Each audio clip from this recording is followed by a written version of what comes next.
Welcome, low ego action heroes. This is Debbie Levitt from DeltaCX.com. We're a full service CX and UX consultancy. We do projects, consulting, and training, so check us out. And welcome to our Monday show. This is episode 27 of the Think Out Loud series, not to be confused with the episodes in the podcast series. And we did actually have someone send something in, so we've got something to work on today, which is super exciting. Before we get to that, as always, I want to thank everybody who has pressed the Join Tertiary CTA on the YouTube channel and is giving 3 to 10 American dollars per month. Totally optional, always appreciated. Thank you for the delicious chocolate chips, which I definitely ate too many of today. And of course, please do subscribe here. We're coming up on 6,000 subscribers, which for some is very little, but we're proud of it because it's been organic and struggling through being shadow banned. So please do spread the word. I get lots of great feedback that people love the Think Out Loud series. So please, hello Janice, please tell some friends about the Think Out Loud series. Hopefully it'll help people out. All right, so we've got a new project today, and the person who sent it in asked for research planning as well as design. I think we'll probably only make it as far as research planning today, and maybe shoot for design next week. So let's talk about it. And as always, I would like to, if you're watching live, I would love to get your questions as we work, and also some of your comments or opinions so that you can add to the fun. All right, let's open up the screen. How about this? Did I press the right button? Yes. Oh, somebody did a thing. Thank you for people who did a thing. I can't see what it is. I'm in a different screen now, but thank you. All right. So here's what someone sent in. It's all about coworking. They said the target audience is 20 to 50 years old. They need a coworking space on a regular basis, or they might need meeting rooms or offices occasionally. They might also be going on business trips, and they need to get a working space abroad or in the city that they're visiting. Problems and pain points. So the company this person is either working for or thinking about is an aggregator of co-working spaces, office rooms, meeting rooms, and other places where people can choose spaces and book them. So it sounds like this company already has competition with things like Desk Pass and Ace Place. Hello, Lovro. So again, this sounds like an aggregator. So it sounds like it's going to be all of the WeWorks and all of the Regis or Regus and all of the, I guess it's Regis. Hi, Elvina. Hi, Ian. And it's going to kind of aggregate these and let you find the right co-working place for you. Office space, meeting room, etc. And I get this. I have a little domain knowledge here because I've certainly been a customer of these places. When I lived in San Francisco, I used Regis to hold some of my Acture workshops back when I used to do those in person before we all had a pandemic. It says the usage model is a day pass or a monthly subscription for the co-working spaces, plus the booking fees, hourly or daily, for meeting rooms and offices. Again, totally get it. I had or have a Regis membership. I think it came with my American Express card as a perk. So I didn't have to pay the subscription part, but when I wanted to rent the room, I did have to pay that rental fee. So anybody who wants to get more domain knowledge around here should be looking up co-working spaces and what different companies offer, because even though you don't want to copy any of those, you just want to get an understanding of the domain. You might be like, co-working space, I don't really know anything about that. What's that?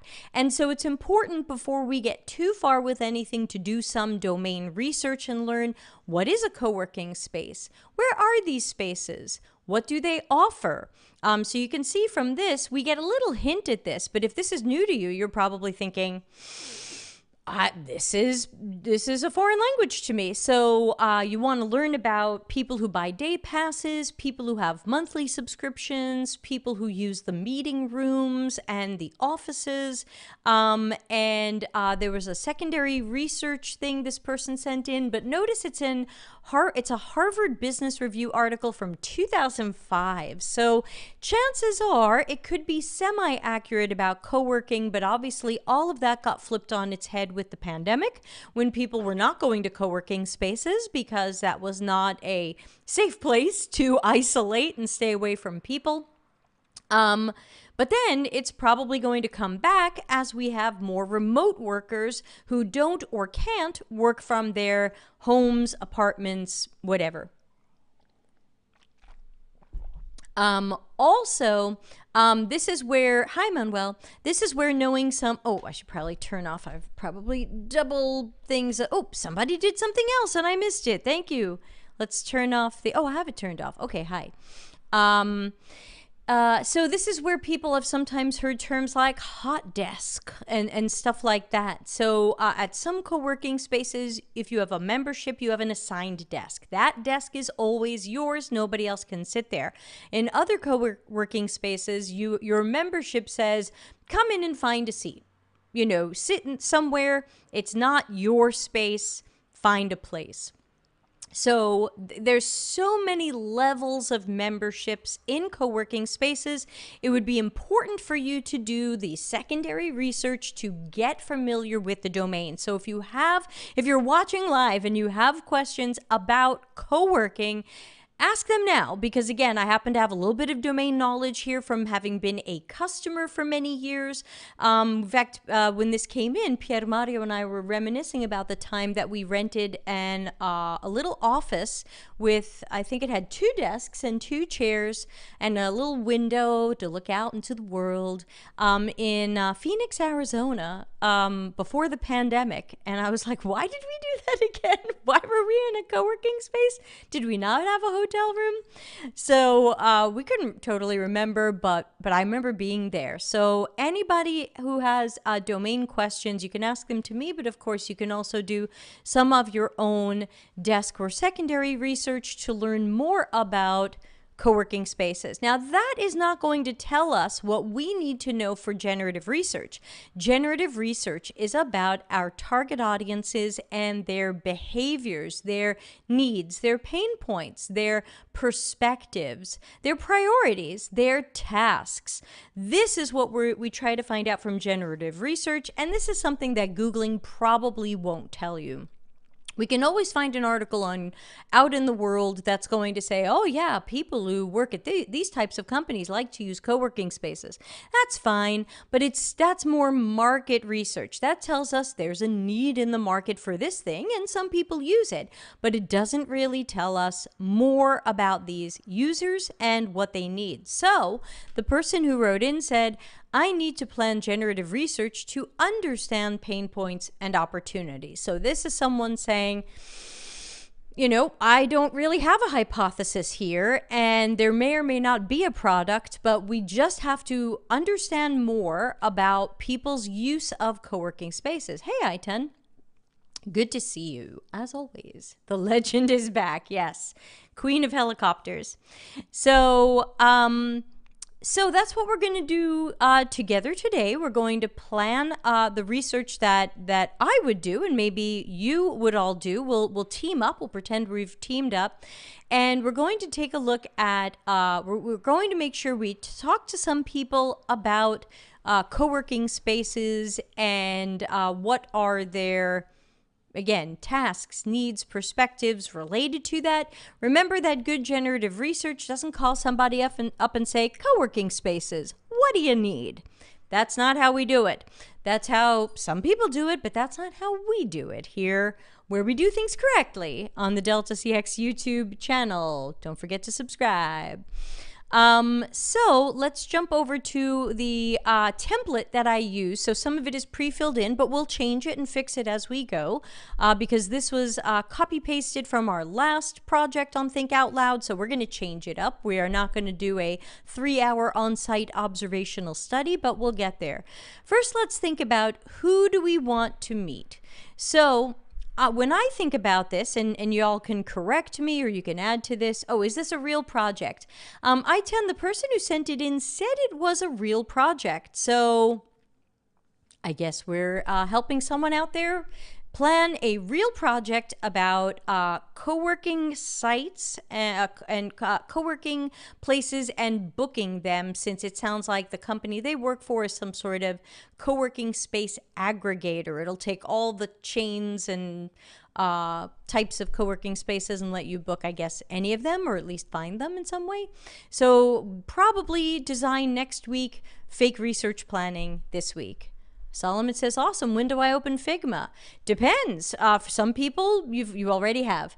Elvina says, Debbie, I submitted this one. Thank you for taking it. Yes, it is a real project. Okay, cool. We have this person who, because these come in anonymously, so I don't know. Solomon's done. He already opened Figma and designed it, and of course he's a genius unicorn, so we're done. Great. So we actually have Elvina here, so she can tell us more about it. Elvina, do you mind telling us if you happen to work directly for this co-working aggregator, or if this is like an agency project where you're from an outside company? So let's start with what we got from the submission. So she said 20 to 50 years old. So that means we don't want younger than 20 and we don't want older than 50 for whatever good or bad reasons. So we stick with, where the company thinks that sweet spot is.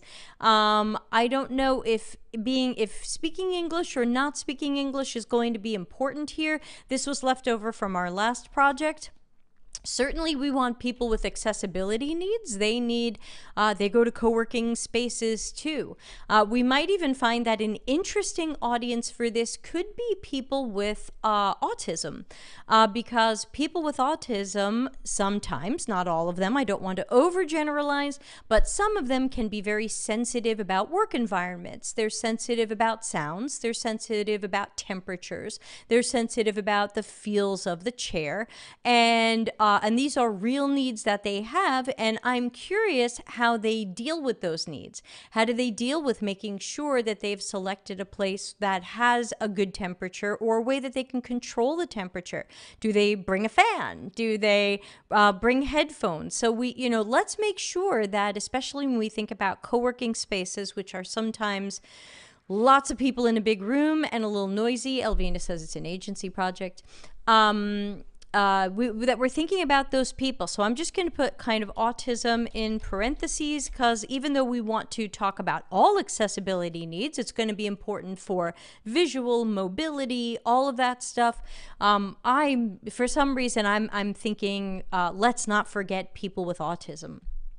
I-10 says also people who live far from their workplace and want to be someplace office-like and not a cafe. Sure, there could be lots of reasons. So I think what I want to put in my participant profile would be people who currently use co-working spaces, or people who need a co-working space and are researching them now. If we think about our end-to-end customer journey, which I normally put up on the screen, but it's on a white background, so it's not going to look very good. But remember, we've got our trigger, which is, holy cats, I probably need a co-working space. And then we've got what I call the orbit, which is, I better do some research, find the co-working spaces I live near or can easily get to with transit or my car, and maybe check them out, maybe go see some of them or call some of them. So remember, there's a whole shopping process. Unless the company said, we have a deal with these people, you work here, too bad, chances are there's a whole shopping process. Elvina says they are tailoring audiences in United Arab Emirates, Portugal, Bahrain, and Spain. So it is international, but English is the main language. Okay, so if English is the main language, then we are going to interview people in English. If the website is going to be in people's languages, Arabic, French, whatever it is, hypothetically, you want to interview them in that language. So usually, however they're going to use the site or the product is the language you want to interview them in.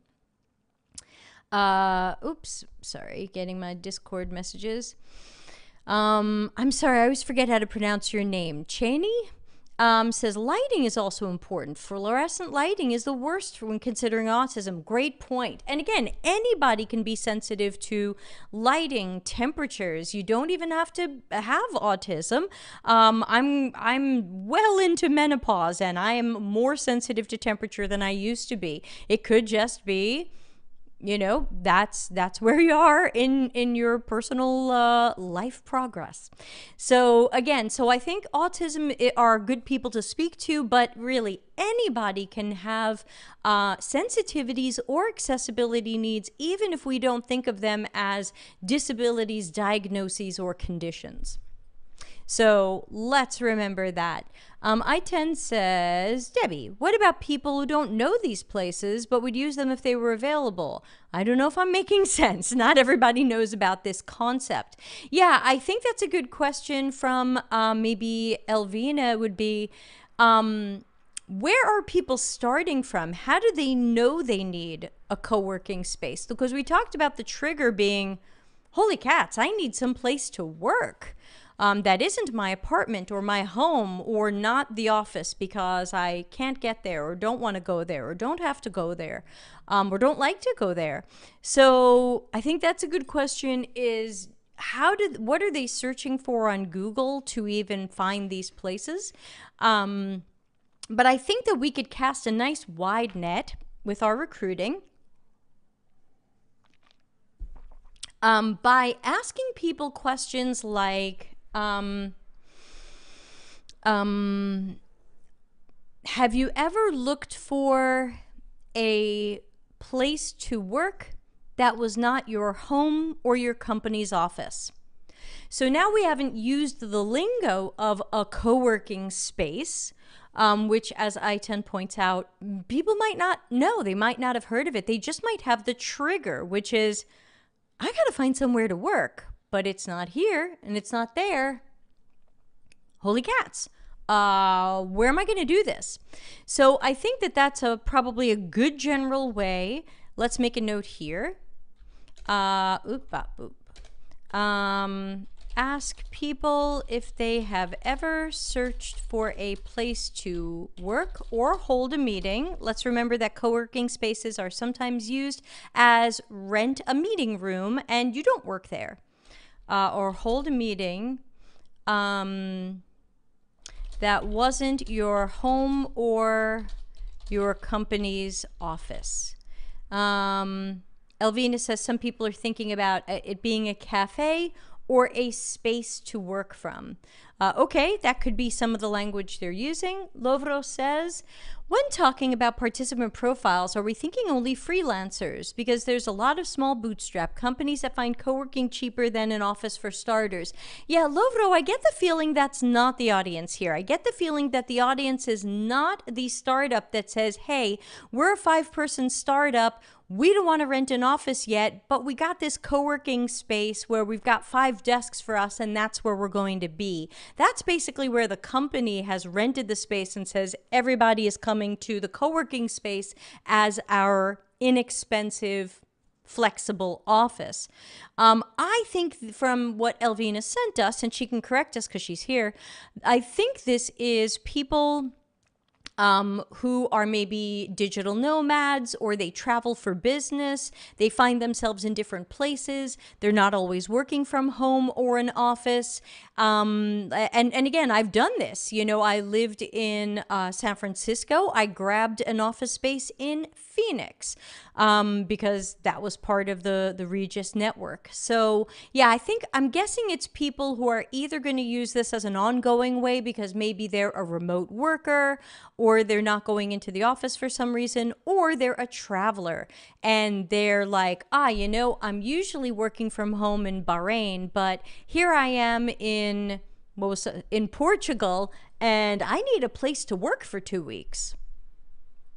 I think these are, Brandon says, I did this as a field sales rep. Right, exactly. So I think Brandon is kind of our target audience here. And so I think, Lovro, an interesting point that you have accidentally brought up is this a B2B relationship or a B2C relationship? In a sense, it's kind of both, but in a sense, the audience is not the startup who's going to rent 3 to 5 desks. It's the individual who either as a business or as a freelancer or contractor needs a space to work temporarily or in an ongoing way. I think that's a good way to kind of sum up this target audience from how I understand it. Remember, as a researcher, you're usually not guessing the target audience. You would usually know that. Even a startup who hasn't built a product yet will usually have a sense of who their target audience is. We're not sure what we're building yet, but we know it's going to be for these people, and we think it's going to generally solve this type of thing. But we don't know what that solution is. We just know we're shooting for this. Elvina says, the thing is, aside from the co-working spaces, there are meeting rooms and offices. Startups might use them. Right. So again, it could really be anybody in any way, but I think for at least the first round of research, we should probably target more of the individual who is choosing something for just themselves for a temporary or longer term thing, rather than a startup who says, I need 5 desks or 3 offices, and I'm going to put my company inside of a co-working space. But I mean, you tell me, maybe that's a target audience and that's another bucket. So we have to start thinking about who are our segments. Now, we don't have personas. We might not have personas, and sometimes we get personas and they suck. So I ignore them and I just take a look at who are our segments or buckets or roles, if you've seen our task analysis personas video. So who do we think this is? This could be individuals like freelancers, contractors, travelers, digital nomads. It could be small businesses, startups, very small businesses. So maybe these are some of our target audiences, and we might say, okay, we've got 2 general buckets of people. Maybe there's 3 general buckets of people. One are the people who are looking to work where they live.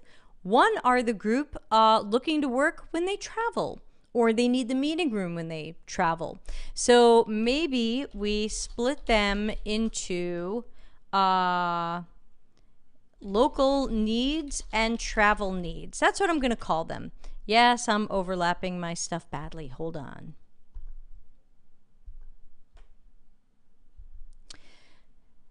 So that's what I'm starting to think. But again, I can always change my mind later. Like design, you don't just design something the first time and declare it done. You go over it and over it and over it, and you keep passing over it. So I do the same with research. I could always come back later and go, you know what, that's not my target audience. Or you know what, I forgot a target audience. So really, it's okay to do these things in passes and to do these things with partners, and if you have them, or me. So let's imagine that at least for the first round of research, because if we don't learn enough or whatever, we can always do a second round. But let's imagine for the first round, we're trying to keep this under control. And let's say we want to meet local needs people, travel needs people. And let's say we kind of split them up a little bit by who needs the co-working space and who needs the meeting rooms. Maybe that's a way to start. Elvina, you can tell me if you think this sounds right for what you're doing.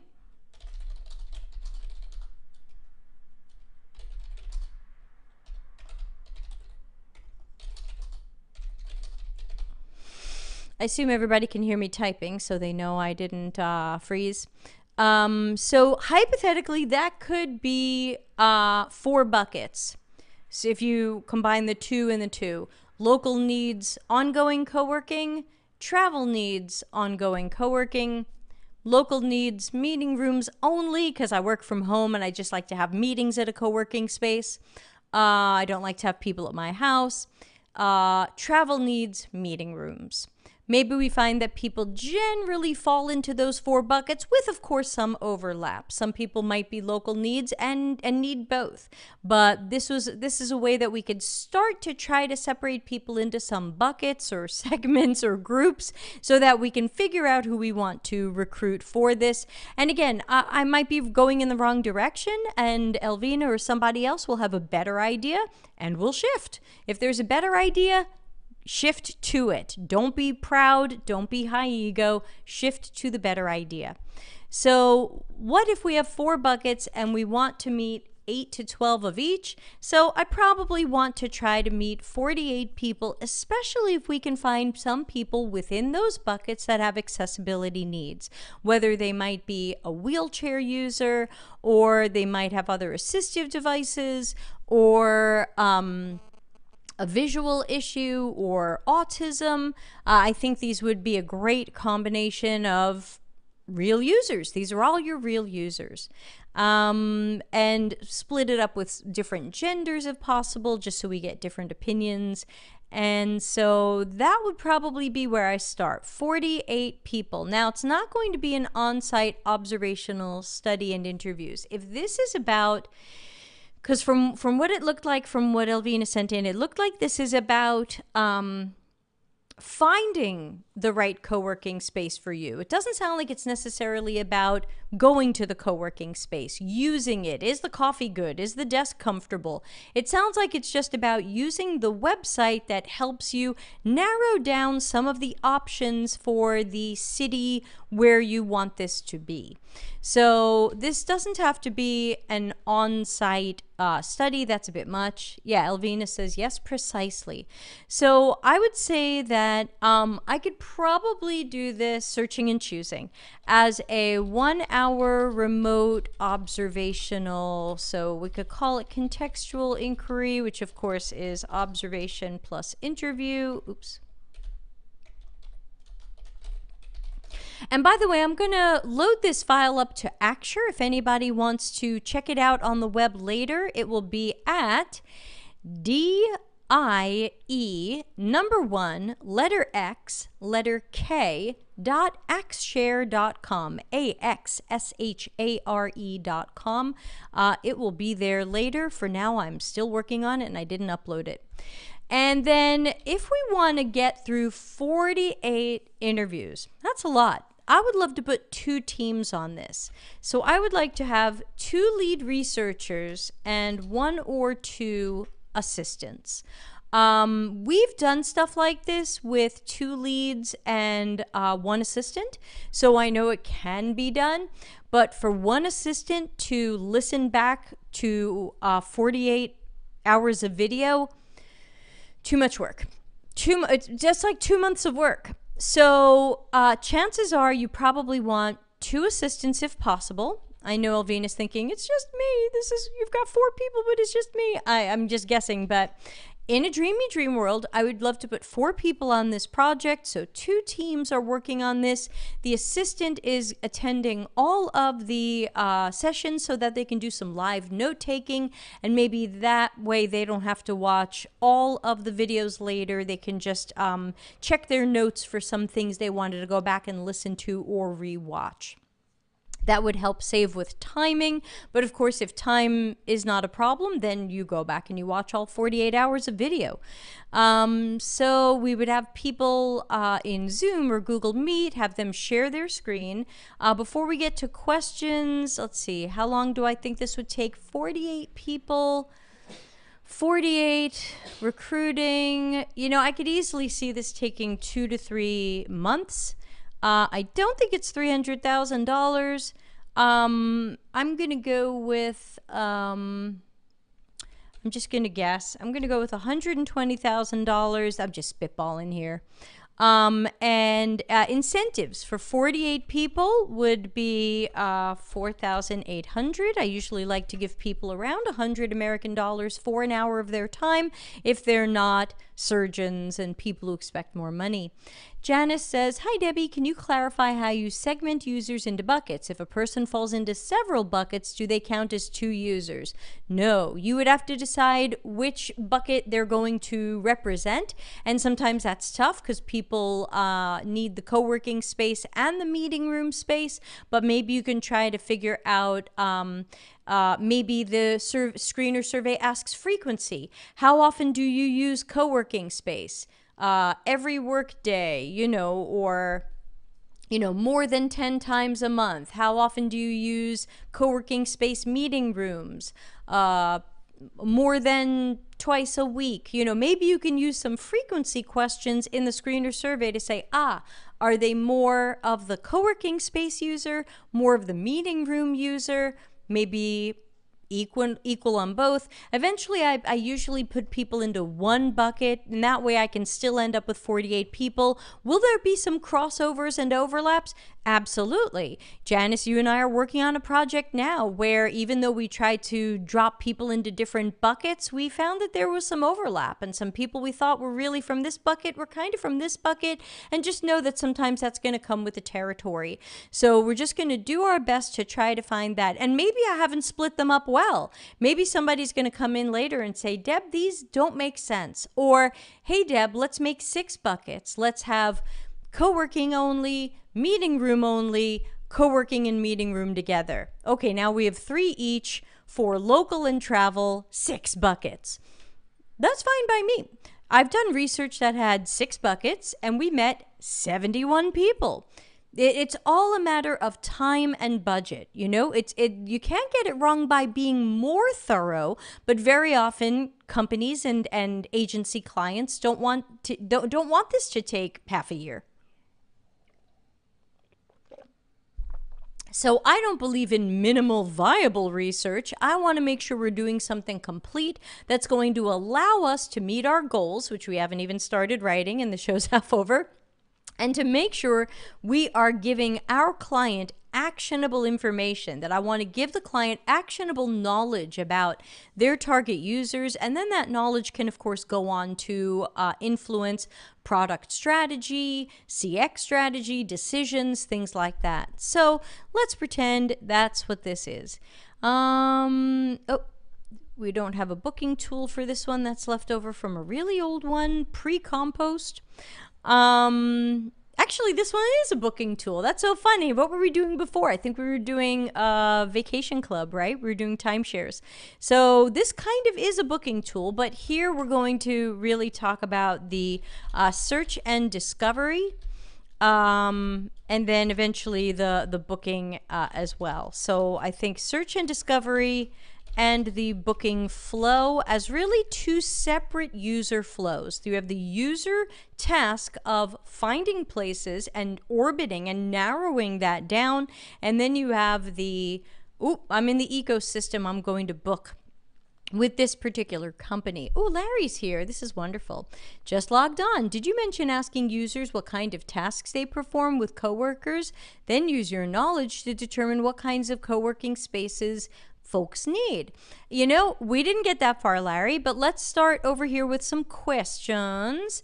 And where did Acture put its bullet points? Here we go. So let's talk about type of work tasks you tend to do day to day. Sounds like Larry's talking about collaboration. What type of collaboration do you do? And I think the real question here is maybe, are they on a lot of phone calls? Because if you're in a co-working space, sometimes it's not good etiquette to sit at the desk that you're renting and be yapping away on your phone and be like, oh yeah, I was in that meeting. Yeah, that sucked. Oh yeah. Oh, we're getting this wrong. So usually you have to have a place where either you're renting the meeting room or you're going into what they call a phone booth. So the collaboration might be so I'm trying to maybe get a handle on, like, do they need a whiteboard? Are they talking out loud, which means they need privacy? Things like this. Larry says exactly. Solomon says minimum viable research, LOL. YouTube watcher is here, who I think might be, is it Mohammed? I'm trying to remember. What made you decide to go with 48? How should we gauge a sufficient amount? Super question. So the rule, the guideline is usually 8 to 12 per segment. And so here I'm imagining 4 segments, though we also saw the possibility for 6, but let's imagine there's 4. Local needs, mostly co-working space, local needs, mostly meeting rooms, traveler, mostly co-working space, traveler, mostly meeting rooms. Elvina says, I've got more details. There's a flow for buying a membership or a one-day pass for a co-working space, plus instant booking for meeting rooms and offices. Okay, so let's make a note of that. So we've got the 1 hour remote observation, watching these people search and sort through the different options that are available to them and seeing which ones seem to match them. Will they be ready to make a purchase right there while talking to us? It might not be. So we have to decide, how do we capture that part of it, which raises 2 questions. Is that part of this research study versus the actual purchasing being a separate research study? And do we turn that into more of a diary study or something like that? Because chances are when people make this decision, it's going to be later. It's probably not always, and maybe not even often, that people have the task of investigating options and searching through vendors. Maybe some of them go and read reviews. Maybe some of them go and check what mass transit is near these places. Maybe they check if they think the neighborhood is safe. Chances are they're not going to search and immediately buy. They would have to have a very specific task for that to work. Now, I've done that when I knew I needed a meeting room in this neighborhood of San Francisco on this day, and all I needed was the meeting room, and I didn't care about desks and co-working spaces and phone booths and offices. I just needed a meeting room for 8 people in this neighborhood on this day, and at the end of that, I usually booked. So remember, people are going to have different processes here, and we're not going to see the entire customer journey in 1 hour. Larry says, I worked on a collaborative working space find and book tool and found that folks don't know what's available or what they need. This helped them more than just showing them available spaces. Right. I think that where Larry's going to go with this, even though he's probably thinking solution while we're still planning the research, got you, Larry, it is probably some sort of tool that incorporates knowledge design. We know that some spaces can only be gotten to with stairs. That's not going to work for wheelchair users. We know that some spaces are loud. Oh my gosh, was it Rocket something in San Francisco? Every time I went there, I was like, what's the name of that place? Rocket something. Anyway, this was like 10 years ago, but there's going to be criteria that people have. And really, we talked about this type of thing in episodes, 20 to 23, when we did the timeshare tool, because those people have a lot of searching criteria as well. And I think if we really think about real human needs, people have more searching criteria other than where's the location and is it available? So, but that's thinking ahead to solving this. We still have to think now to how we're going to learn more about people's habits and tasks and needs. Larry says, let me dig my way out of this. You should be planning to find that missing knowledge in the research. Did that work? Yes! Saved. So I wonder if this is kind of a 1 hour contextual inquiry, observational interview thing with a follow-up diary study for people who are not ready to make a decision in the moment and buy it while we're watching them. Maybe a few will, maybe many won't, especially with typing in their credit card, which we shouldn't be able to see. It should be masked out, but you never know. So let's say follow-up diary study with same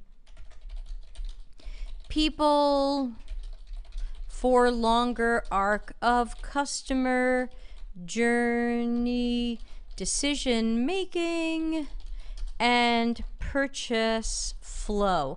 And we can always ask those people and say, hey, if you're comfortable, when it's time to do the purchasing, we would love to have you back for another half-hour session, which we'll pay you for, and watch you go through that purchase flow. So let's just make a note of that here. Possible 30-minute observational session to watch the purchase flow.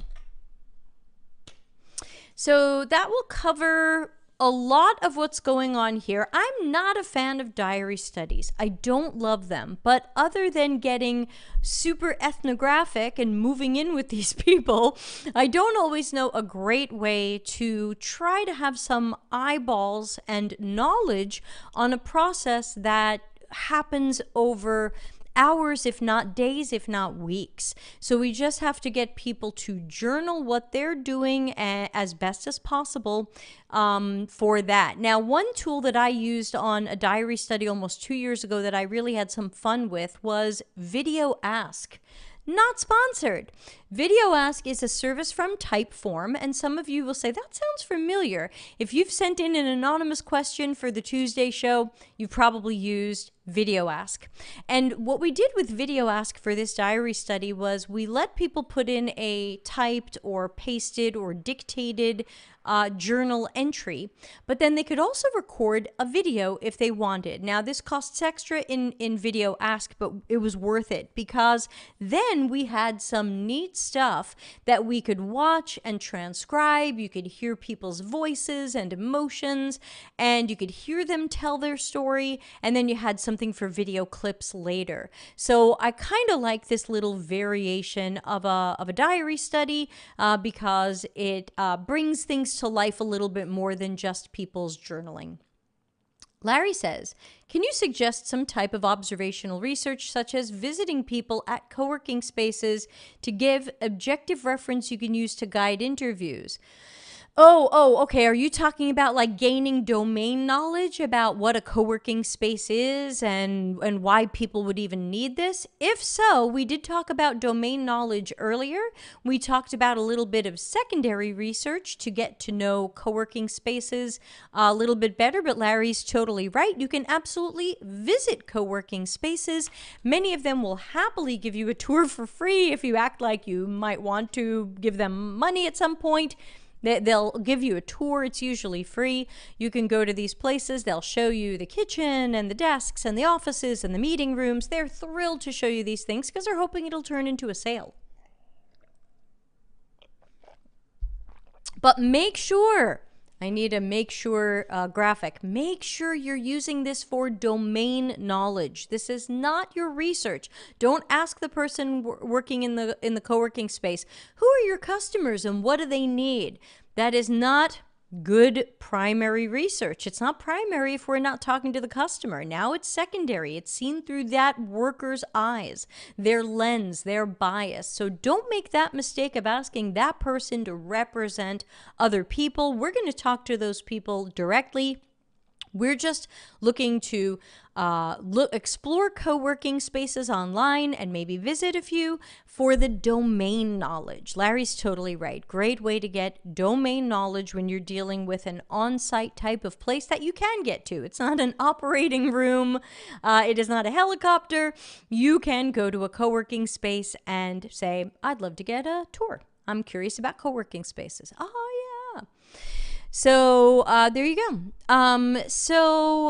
We need to know what kind of collaboration that they do, because they might have specific co-working needs where they need phone booths or meeting rooms or whiteboards. Let's see. Let's also write meetings. Let's write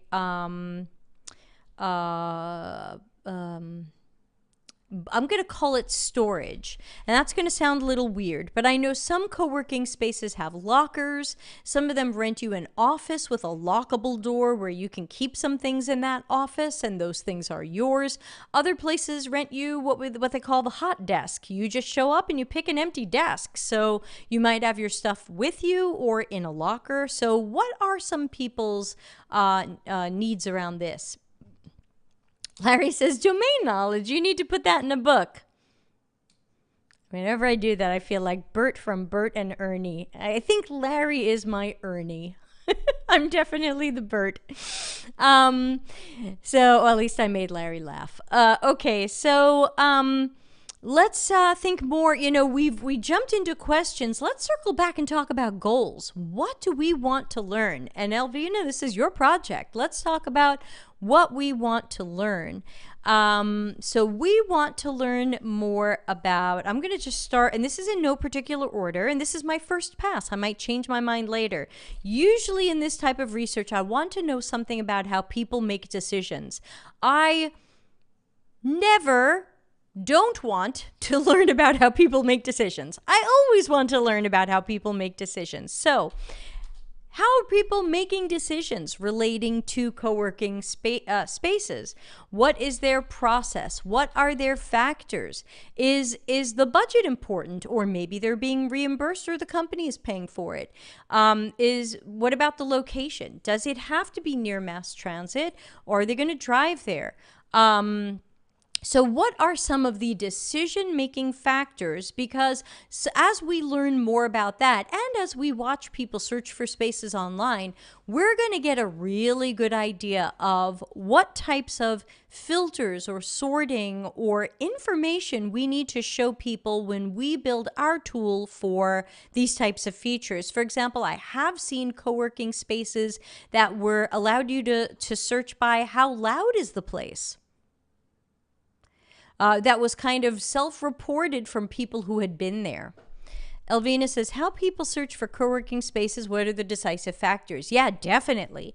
So that decision-making process and factors, what criteria are important? Yeah, exactly. Factors and criteria, same kind of thing.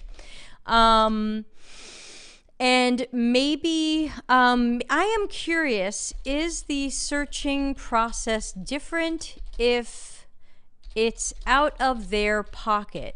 So again, this isn't a question. It's something I want to learn. Are any of these factors or decision-making different if I'm paying for it, or if the boss is paying for it, or the company? They might say, ooh, the company's paying for it. I'm going to get that beautiful glass high-rise building in the middle of town by the best restaurants and all the subway stops. Or they might say, I'm paying for it. So we want to look for some of the things that might adjust some of that decision-making and behavior. And that's just part of the criteria. Brandon says, how do people collaborate with internal and external partners?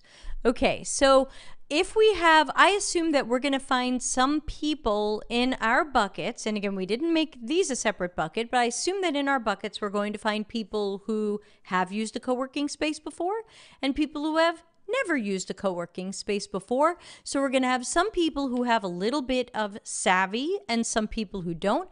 Let's make a note in our participant profile that in addition to making sure we find some people with accessibility needs, let's make sure we're meeting some people who have never rented co-working space before, some who have. That way you get people with a little bit of savvy and domain knowledge like I do because I've done this. And then you get people who are like, oh my gosh, this is my first time. I don't even know what I don't even know. So great to get that mix. So Brandon, your question is going to make sense for people who have already done this. The people who are searching for the first time might not totally know, but again, the goals are still there. So how remote workers or travelers collaborate with teammates and partners. I think that covers what you're saying. Elvina says, one of the challenges I have now is to understand whether venues are important. Suppose if spaces are in hotels or cafes. Okay. That's part of the criteria. So ultimately, when we turn this into questions and we watch people search, because remember, the watching people do it is better than any question we can ask, we're going to see how they do this. I apologize. I believe my dog is farting. Is that the dog? Not me. Not you and not me. Wow. Okay, sorry, everybody. I guess if it were you, you wouldn't admit to it anyway. I'm live on YouTube. But, ooh, Olivia. Oh, and she's wagging like, hey. Yeah, I'm proud. Proud, not proud. Okay, so what did you eat? Oh my God. One of the challenges I have now, oh yes, we read that already. Okay, so let's see. What are some other goals that we have? And remember, we eventually have to turn our goals into not only questions, but the tasks to observe and the questions that we'll ask. I am off the screen. Hold on. There we go. So let's remember that we're going to ask people to do a thing. Now, one thing that I don't like to do that I see people do sometimes in these situations is they do interviews and they say, tell me about the last time you searched for a co-working space. You're expecting people to remember a lot of details about something very specific that they might not have done recently. So don't fall into that common newbie mistake or rushed research mistake. Make sure you're not just asking people, tell me about a time you searched for co-working. It is much, much better to watch them do it. And don't tell them they have to use your tool. This isn't evaluative research. Tell them to just open up their favorite browser and say, you're looking for, how did we phrase it? You're looking for a place to work or hold a meeting that isn't your home or your company's office. Where do you start? They might start on Google. They might start where they've been before. WeWork, Regis, whoever it is. So just let people do their thing. Don't be like, you're looking for a co-working space and please start on, what was one of the names of the sites that was a competitor to this company? DeskPass. Please go to DeskPass. Don't do that. Let's just see what people do naturally. Solomon says, you said that like you were in a Shakespeare play. I'm sorry, I believe my dog is farting. Yeah, I'm a bad actress. I don't think I could make that Shakespearean if I tried, but thank you. By the way, now is a random but really fun time to remind people that in January, we are holding our wedding party in Tucson, Arizona. If you are in America and would like to fly in for my wedding party, please head over to the Slack or Discord general channel, scroll up a little bit, and learn how you too can come to my, and that guy's, 5-hour wedding karaoke and musical instrument party. I expect to see Larry Marine playing some instruments, or the day won't be quite right. Okay, so we've only got some minutes left. I think we're going to have to probably continue this next time because we didn't get far enough with our goals. We didn't get far enough with good tasks to observe and questions. And then we're going to have to fake design. We're going to have to pretend we've done the research. We're going to have to pretend we've learned things. We're going to have to make it up. And of course, you shouldn't do that. You should do the research and work from good evidence, not from Deb's made up stuff. But we are going to have to, yeah, thanks, Manuel. Maybe we can drag you in for the Italian version. If you start walking now, you'll get there in time. It's a long way. And how do you join Slack and Discord? Good question. deltacx.com/links will lead you to our online communities, which are completely free. There's no membership or anything like that. You do not pay, you just show up. So I think we're going to have to continue this. The advice to just observe people with other tools is brilliant. Thank you. Yeah, don't tell people what to do. It's great to just see what people do. They might know about DeskPass and go to that. They might just start Googling.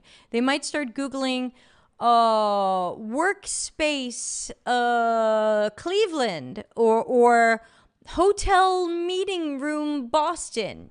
People might think that all meeting rooms are in hotels. We have no idea what they're going to do, but we want to watch what they do naturally. We want to watch their search criteria. We want to watch their filtering or sorting criteria. And we want to find out later what was important to them. So let's finish this next week. I don't feel like this is done.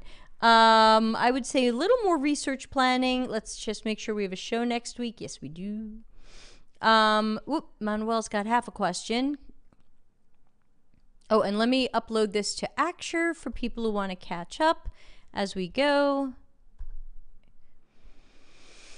Here we go. So this is on Axure for people who want to check it out. Other than this video, then you don't have to screenshot the video. Can this be unmoderated? No. Great question, Manuel. No, I would not do unmoderated. I only do unmoderated for certain types of evaluative research. So, for example, the only unmodded generative I might do is maybe a card sort. But other than that, the only time I do unmoderated might be quick usability testing. But really, really, really, we should be meeting people and watching them and talking to them and asking questions. If you try to do this unmoderated and kind of asynchronously, you miss a lot of stuff and you miss the chance to ask follow-up questions. So you gotta be there. But this has to include inquiry. Larry says, I like to see what people learn as they start searching. That suggests details they don't already know that could be included in the design later. Right. Very often if people are low savvy in something, as they search, they start understanding things like, oh, wait a minute, I don't want a place that I have to walk up 5 flights of stairs. Okay, now I'm looking for places with elevators or first floor. So Larry's right. They will increase their savvy as they go. All right, cheesy transition. There you go. All right, so we've got a busy week this week for shows. Everybody, please come back tomorrow for Office Hours Ask Me Anything. And remember, this week we are celebrating the 3rd anniversary of this YouTube channel. We need a confetti for that. Yay! And please do subscribe. We're getting closer to 6,000, which I'm very proud of considering being shadow banned. So please tell people you know about this stuff and notice how we are helping people. People say to me, Debbie, how can I get mentored by you for free? And I say, my private coaching, I do charge money for that, but I treat the YouTube channel and the Slack and Discord as free group mentoring. So use it. Tomorrow is that. Wednesday, we're going to have, and I might pronounce this wrong, Jen Clinahans from Choice Hacking is going to be talking about better customer experiences through behavioral science. I think some of you know Jen from and her Choice Hacking universe. Elvina says, thank you, Debbie, Larry, and everyone for questions and suggestions. Yes, we'll continue this next week. We're not done. So hopefully this pushes your boat out a bit. Thursday, October 6th, is our monthly video networking. For those of you who like to hang out in Darren's Chit Chat, this is the same version, but for Delta CX. And you can always find the link in our Slack and Discord in the live events channel. So please join. All the shows are 6:30 p.m. Italy time. So that's when our Thursday get-together will be. It's the first Thursday of every month. You can always go to deltacx.com/links and check out our Google Calendar if you're wondering when the heck do we do things. You can check and you can add the Google Calendar to your Google Calendar. No charge. All right, so that's what's coming up in the relatively near future. We'll continue this in episode 28 next week. The last chance for thoughts and questions. So happy Larry was here. I'm happy to know the identity of the mysterious anonymous person who submitted it. So good to know. If you need some help during the week, come to us in Slack and Discord. Of course, we'll be happy to help you. And of course, get the word out about subscribing. And let's see, what else can I tell y'all? I think that's it. I think we're going to wrap this one up on time, and we'll just say to be continued. Thanks, everybody. See you tomorrow. Customer centricity as business intelligence. Visit deltacx.com to learn why we are